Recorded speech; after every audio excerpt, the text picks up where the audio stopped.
a gallon, and in some places $7, $8, and even $9 a gallon under Biden.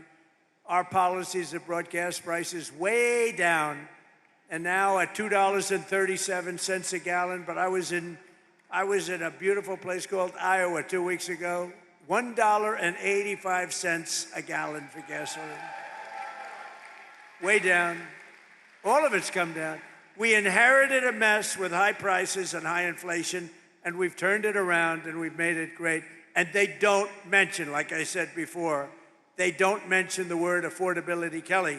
They don't mention it. I haven't heard the word in 2 weeks because they can't get away with the gig. It's all a con job with them. Airfares, hotels, car payments, rent, sports events, groceries, everything's down. Everything's down. Dairy, eggs, potatoes and chicken. Core inflation is now the lowest of any time in more than 7 years. The last 3 months, we've had the lowest inflation we have had in over a decade. The last 3 months, it's 1.4%. We had record inflation. You don't have it anymore. I'm going to make a State of the Union address on Tuesday. I hope you're going to watch. And we're going to be talking about it. But you don't hear the word affordability. You know, they just say the word. They look at the camera, say affordability. And I'd be watching, I'd say, oh, I can't believe it. Do people believe it? They would say affordability, everybody would say, oh, Trump's caused. No, they caused the affordability problem, and we've solved it. And we're going still lower, but we've solved it. But more importantly, we've brought back the American dream, and we have a country, I think, that within the next 12 months, maybe sooner, but within the next 12 months, it's going to be the greatest it's ever been. I don't think we've ever seen anything. When Steve Moore told me yesterday, he said, we've never seen numbers. We're going to have an explosion of success, and that's exactly. And the more successful our country, the more successful everybody in this room is. And under Biden, real wages plummeted by $3,000 a year, and there's still much to do, frankly, but our numbers came up. We outpaced inflation for the first time in decades. We increased wage gains for a typical worker, outpaced inflation by over $1,400. For minors, it was $2,200. And for the typical worker at factories like this one, it was almost $4,000 a year that we outpaced inflation. And that hasn't happened in many, many years. Every day we're fighting to reduce costs and bring down prices for hardworking citizens, including crushing costs on health care. And in fact, I read a nice story a few months ago. I love to read things about health care. Can you believe it? I didn't used to read it, now I read it. And what happened is I see that health care was spending, insurance companies are getting from our country for health care trillions and trillions of dollars. And their stock prices have gone up by as much as 1,700%. How would you like to invest in those stocks? 1,700%. And I said right then and there, I said, and it went viral. And knowing nothing about it, it went viral. I said, we shouldn't pay the insurance companies anymore. We should pay the trillions of dollars directly to the people and let the people buy their own health care. Put it in a health care account, and people loved it, and we're looking at it. We're looking at it. The problem is the Democrats are totally bought off and taken care of by the insurance companies, so they don't want to do it. They don't want to do it because they're captive to the insurance companies. Under our most favored nation, you hate them in every other way. Agreements for drug prices, we're slashing drug prices by 400, 500, even 600%. Nobody's ever seen anything like it. Because we were paying the highest drug prices in the world, and now we're paying whatever the lowest price is in the world. That's the price we're paying. And to do that was also tariffs. I called countries.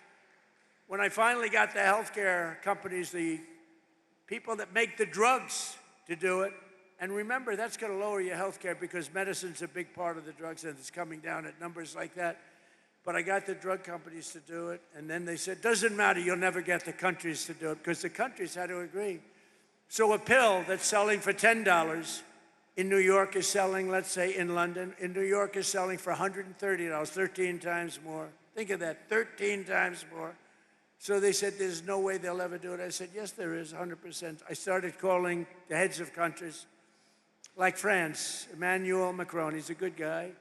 I said, Emmanuel, you're going to have to double the price of see, the world is bigger, so you don't have to bring it up like to the middle. They would have to double or triple the price, but that's a lot for a politician. I said, Emmanuel, you're going to have to lift your price by double or triple. No way, I will not do that, Donald. Why would I do that? I would be out of business. I said, no, you're going to do it 100%. No, I will not do that. I will not do that. Yes, you will. You're going to do it. And he said, no. I said, here's the story. If you don't do it, I'm going to put a 100% tariff on all of the wine and champagne that you sell into the United States. And you know what he said? I will do it. I will gladly do it. And that's going to cost you many, many times more, right? Howard heard me. With many people. I called Germany. I called many, many countries. Spain. Oh, Spain was no. We won't do that. He laughed at me, thought I was a fool. We won't do that, sir. Why would I do a thing like that?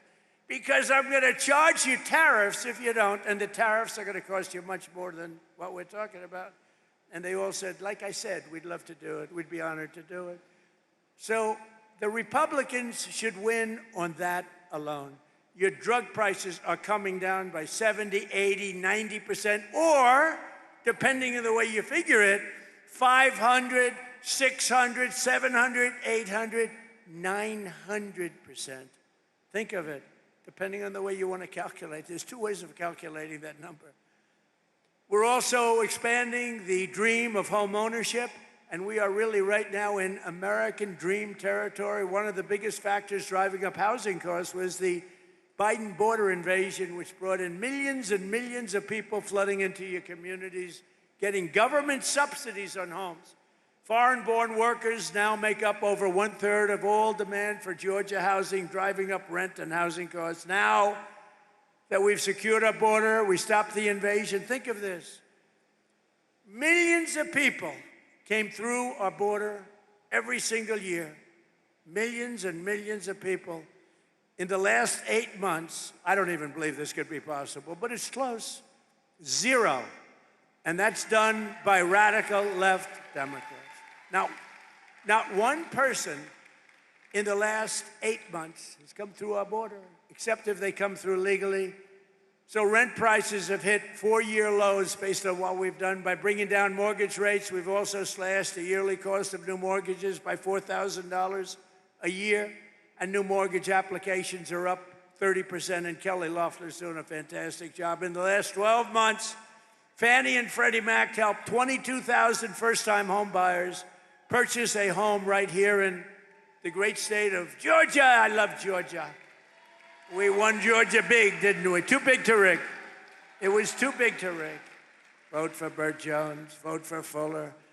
To continue this trend, I'm ending the scam of Wall Street firms and large institutional investors buying up all of the single-family homes all over. They go in, they buy 10,000 houses. Then people come out and they say, we can't buy a house. I ended it. Now you go out and buy a house. They can't do it anymore.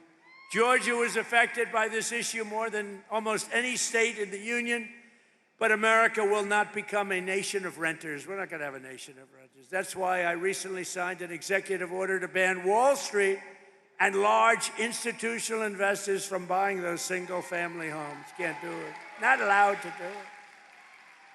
Not allowed to do it. They were buying tens of thousands of houses, just buying them and putting them in the market for rent. And to stop surges in food prices, we take care of our amazing farmers. Nobody's taken care of farmers like I have. Nobody's ever received the votes of farmers like I have either. I also recently issued $12 billion out of all the tariff money. We're taking in hundreds of billions of dollars. We're going to be taking in next year $900 billion in tariffs, unless the Supreme Court said you can't do it. Can you believe it? That I have to be up here trying to justify that with people like you. I have to put you on a stage in front of your family, but you did very well, so it could have been very embarrassing, right? You did very well. But It's a shame that I have to justify this because it's just common sense. We took in hundreds of billions of dollars. Out of that, I gave $12 billion to our farmers because they were taken advantage of by many, many foreign nations.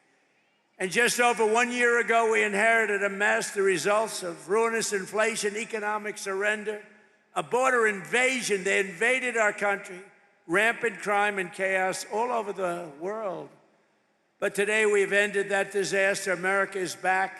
Our economy is roaring, and our country is respected again, respected like never, ever before. We've achieved more in 1 year than most administrations achieve in 8 years, and we're just getting started. Oh, we're just getting started. We've got things that are happening that are as good as what you've heard. I don't know if they can get better, to be honest, but they're good. With the help of Georgians, we are here today. We're going to have you do something. We're going to have you keep on working, keep on fighting. Together, we're going to make America great again. You know, I came up with that phrase a long time ago, make America great again. Who would have thought? It turns out to be rated, not by me, by anybody, by stupid people, frankly. Anybody would rate it. The #1 phrase in the history of politics in America, right? It's called Make America Great Again. That's what we've done.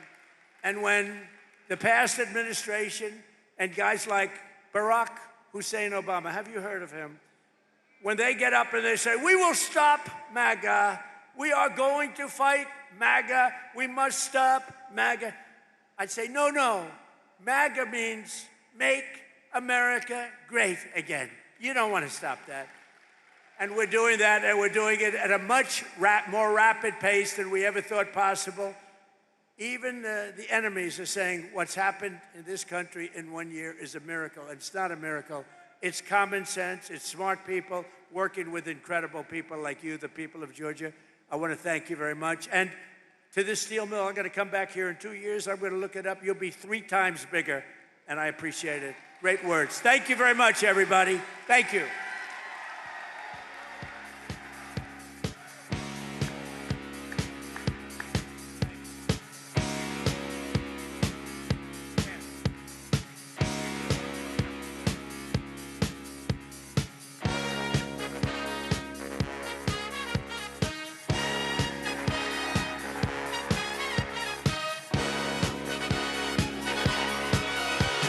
Young man, there's no need to feel down. I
News.